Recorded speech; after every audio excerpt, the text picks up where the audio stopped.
আজকের ভিডিওতে থাকছে একেবারে গ্রামীণ স্বাদের একটি দারুণ পদ, বেগুন ভর্তা। গরম ভাতের সাথে খেতে অসাধারণ লাগে এই ভর্তা।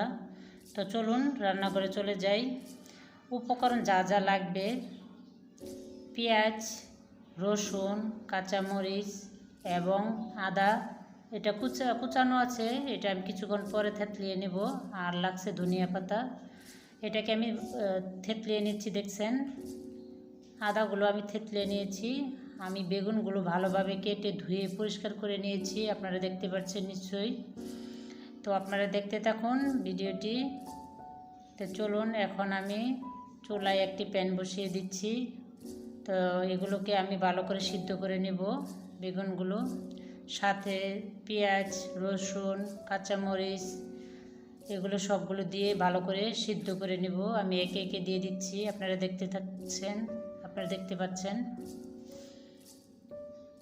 কথাতে যদি কোনো ভুল ত্রুটি হয় ক্ষমার দৃষ্টিতে দেখবেন।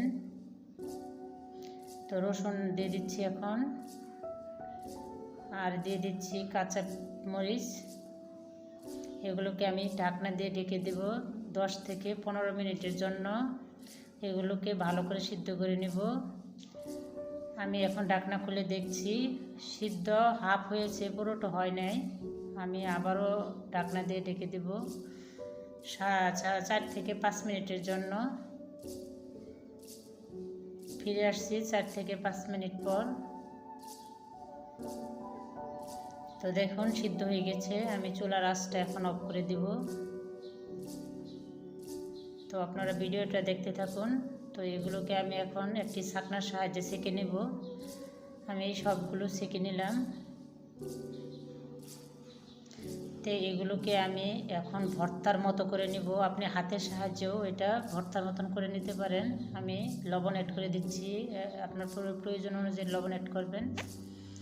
তো এটার সাহায্যে আমি ভর্তা করে নিব।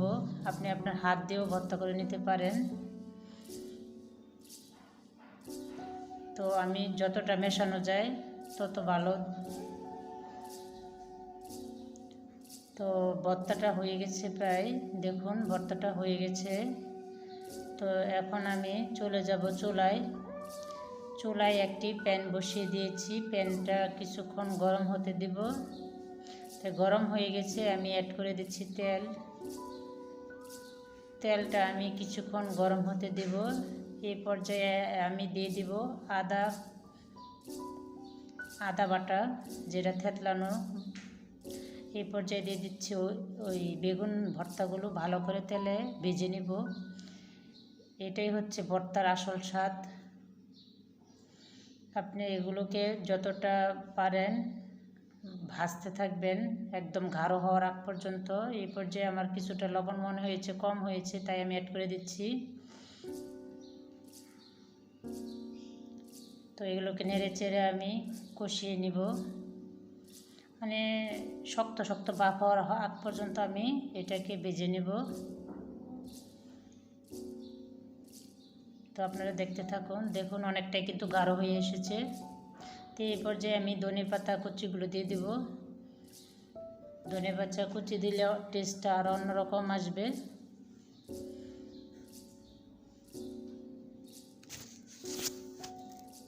তো এগুলোকে ভালো করে নেড়ে চেড়ে দেবো। নেড়ে চেড়ে আর 2 থেকে 3 মিনিটের মতন ভাজবো আমি। তো প্রায় ভাজা হয়ে গেছে, আপনারা দেখতে পাচ্ছেন।